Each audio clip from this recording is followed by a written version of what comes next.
નમસ્કાર. શૈક્ષણિક વર્ષ 2026-27ની અંદર ગુજરાતમાં તમારે પેરામેડિકલ એટલે કે બીએસસી નર્સિંગ છે, જીએનએમ છે, એએનએમ છે, ફિઝિયોથેરાપી છે, એની અંદર એડમિશન લેવું હોય તો જેટલા વ્યક્તિઓએ ફોર્મ ભરેલું હતું એટલે તમામ વ્યક્તિઓની મેરિટ યાદી છે જાહેર કરી દેવામાં આવી છે. તો આજના વિડીયોમાં શેનો સમાવેશ કરવામાં આવ્યો છે કે તમારા લોકોનું જે મેરિટ લિસ્ટ આવ્યું છે એની અંદર રિમાર્ક કરીને ઓપ્શન આવેલો છે. તો એ રિમાર્ક શું છે એની સંપૂર્ણ વિગત છે આજના વિડીયોમાં આપવામાં આવી છે. એ સિવાય પણ મેરિટમાં નામ ન આવવાના કયા કારણો હોઈ શકે એની પણ સંપૂર્ણ વિગત છે એ આપવામાં આવી છે.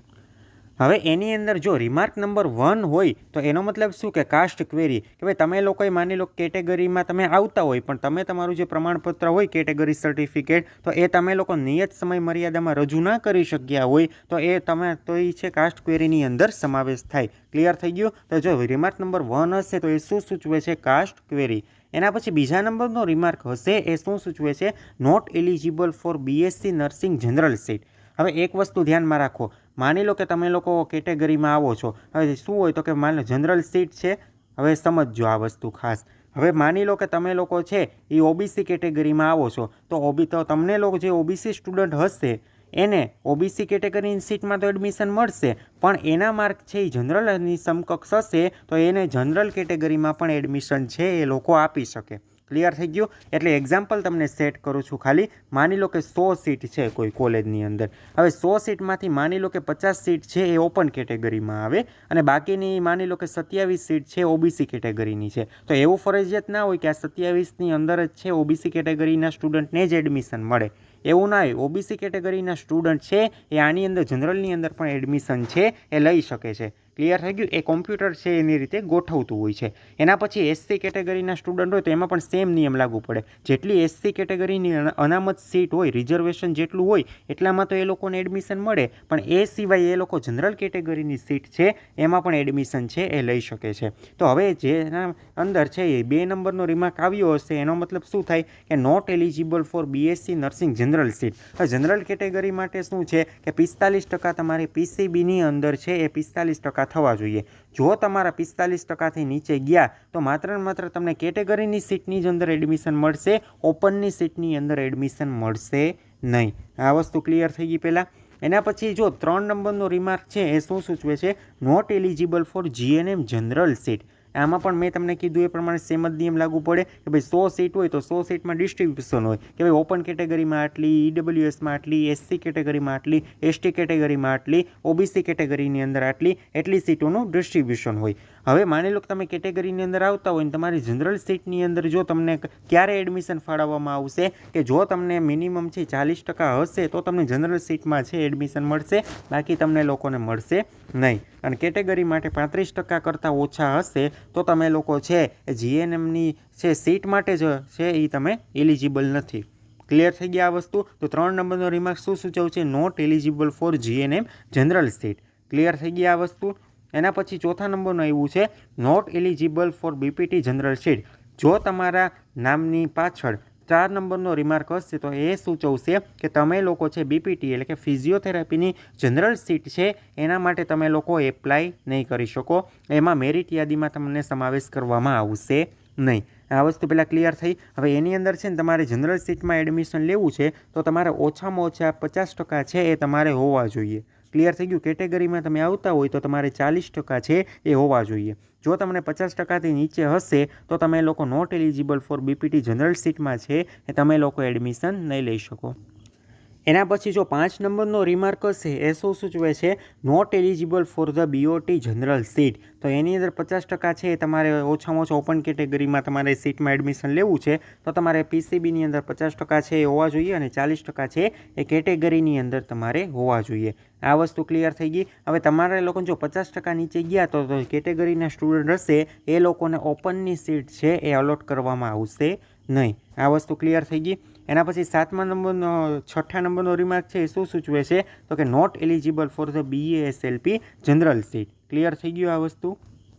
એના પછી 7મા નંબરનો રિમાર્ક એ સૂચવે છે કે not eligible for the BO general seat. એના પછી 8મા નંબરનો રિમાર્ક એ સૂચવે છે કે not eligible for the BOP general seat. તો જનરલ સીટ માટે તમે છે એલિજિબલ નથી.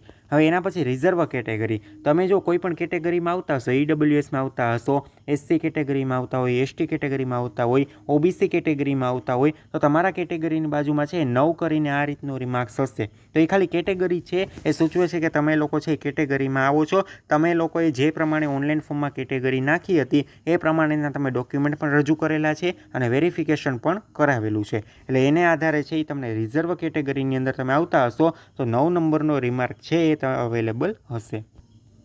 હવે બીજો ટોપિક એ છે કે ભાઈ મેરિટ લિસ્ટમાં તમારું નામ છે કયા કારણોસર ન હોઈ શકે.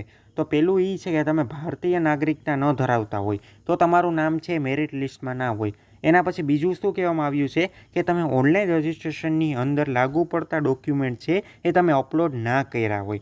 જે પ્રમાણે ડોક્યુમેન્ટ તમને લાગુ પડે છે એ તમે અપલોડ ના કર્યા હોય અથવા તો ખોટા ડોક્યુમેન્ટ અપલોડ કર્યા હશે તો તમારા લોકોનું નામ છે એ નહીં હોય. એના પછી ત્રીજા નંબરનું શું કહેવામાં આવ્યું છે કે તમે લોકોએ ઓનલાઈન રજિસ્ટ્રેશન તો કરાવી લીધું, તમે લોકોએ 1000 રૂપિયા આપીને બધી પ્રોસેસ છે એ કરી નાખી, પણ તમે લોકો હેલ્પ સેન્ટર ઉપર ડોક્યુમેન્ટ વેરિફિકેશન કરાવવા માટે ના ગયા તો શું થશે? તો તમારા લોકોનું મેરિટ લિસ્ટની અંદર નામ હશે નહીં. એના પછી ધોરણ 12માં છે તમારે નીડ ઇમ્પ્રુવમેન્ટ હોય તો તમે લોકો છે એ આની અંદર એલિજિબલ નથી.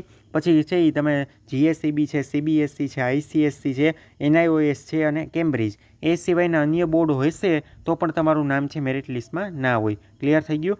સીબીએસઈ હોય, આઈસીએસસી હોય, એનઆઈઓએસ બોર્ડ છે એ અન્ય રાજ્યની શાળામાંથી પાસ કરેલ હોય તો પણ તમે લોકો આમાં ભાગ નહીં લઈ શકો, એટલે મેરિટ લિસ્ટમાં તમારું નામ નહીં હોય. પુરુષ ઉમેદવારને ધોરણ 12માં અંગ્રેજી વિષય ના હોય તો પણ તમારું નામ મેરિટ લિસ્ટમાં ના હોય.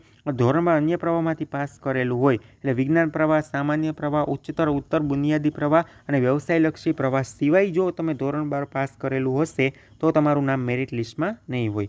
પછી ધોરણ 12 છે એ તમે અન્ય રાજ્યના બોર્ડમાંથી પાસ કરેલું હોય તો તમારું નામ છે મેરિટ લિસ્ટમાં ના હોઈ શકે. અને મેડિકલ બોર્ડ દ્વારા તમને લોકોને જો ફિઝિકલી અનફિટ જાહેર કરવામાં આવેલ હશે તો તમારું નામ મેરિટ લિસ્ટમાં હશે નહીં. પછી તમે જોઈ શકો છો કે પુરુષ ઉમેદવાર માટે જનરલ પ્રવાહ ઓપન કેટેગરીમાં 40%થી ઓછા માર્ક્સ હશે તો તમારું નામ નહીં હોય. પછી જનરલ પ્રવાહ અનામત કેટેગરીમાં 35%થી ઓછા માર્ક્સ હશે તો પણ તમે લોકો છે એમાં તમારું નામ ના હોય. એના પછી અંડર એજ એટલે કે 31/12/2026 સુધીમાં તમારા 17 વર્ષ પૂરા ન થતા હોય તો પણ તમે લોકો એલિજિબલ નથી અને 2 વાર રજિસ્ટ્રેશન કરેલ હશે તો એક ફોર્મ રદ ગણાશે ને એક ફોર્મ તમારું જે એઝ ઇટ ઇઝ છે એ રહેશે. ક્લિયર થઈ ગઈ આ વસ્તુ? એટલે આ વસ્તુ તમે ખાસ ધ્યાનમાં રાખજો. તો એટલે કારણોસર છે એ તમારું નામ ના હોઈ શકે. હવે ઘણા લોકોને એ પ્રશ્ન થાય કે ભાઈ અમારે છે બે રિમાર્ક છે, એટલે કે ભાઈ 9 રિમાર્ક હોય અને માની લો કે 2 રિમાર્ક પણ હોય તો એનો મતલબ શું થાય? તો એ તમને ચોખ્ખું જણાવી દો કે 9નો રિમાર્ક શું થાય કે કેટેગરી સૂચવે છે કે ભાઈ તમે ખાલી કેટેગરીમાં આવો છો, અને 2 છે એ શું સૂચવે છે કે તમે લોકો છે એ બીએસસી નર્સિંગની જનરલ સીટ માટે છે એ તમે લોકો એલિજિબલ નથી. હવે શેને આધારે મેં કીધું એ તમે આમાં જોઈ શકો છો. વિવિધ અભ્યાસક્રમ માટે એલિજિબિલિટી ક્રાઇટેરિયા આપ્યું છે એમાં પણ તમે લોકો જોઈ શકો છો. તો તમે જોઈ શકો છો એમાં બીઓપી છે, બીએનએવાય છે તો એમાં તમે પાસ હોવા જોઈએ નેચરોપેથીમાં. પછી બીએએસએલપી છે તો એમાં ઓપન કેટેગરીમાં આવતો હોય તો 50% હોવા જોઈએ અને બાકી 40% છે એ તમારે કેટેગરીની અંદર આવતા હોય તો હોવા જોઈએ. ક્લિયર થઈ ગયું? એ જ રીતે બીએસસી નર્સિંગની અંદર 45% ઓપન કેટેગરીમાં ફરજિયાત હોવા જોઈએ અને 40% કેટેગરી માટે છે. જીએનએમ માટે 40% છે એ હોવા જોઈએ, બાકી 35% છે એ કેટેગરી માટે હોવા જોઈએ. ક્લિયર થઈ ગયું? તો આને આધારે છે એ તમે લોકો નક્કી કરી શકશો. હજી રિમાર્ક બાબતે કોઈને કંઈ ક્વેરી હોય તો નીચે કોમેન્ટ બોક્સમાં લખો. અને આવી જ માહિતી માટે ચેનલમાં નવા હોય તો ખાસ કરીને ચેનલને લાઇક કરજો, શેર કરજો, સબસ્ક્રાઈબ કરવાનું ના ભૂલતા. અને આવી જ અપડેટ માટે તમે અમારા વોટ્સએપ ગ્રુપ તથા વોટ્સએપ ચેનલ બંનેમાં જોડાઈ શકો છો. બંનેની લિંક નીચે ડિસ્ક્રિપ્શન બોક્સમાં આપી દીધી છે.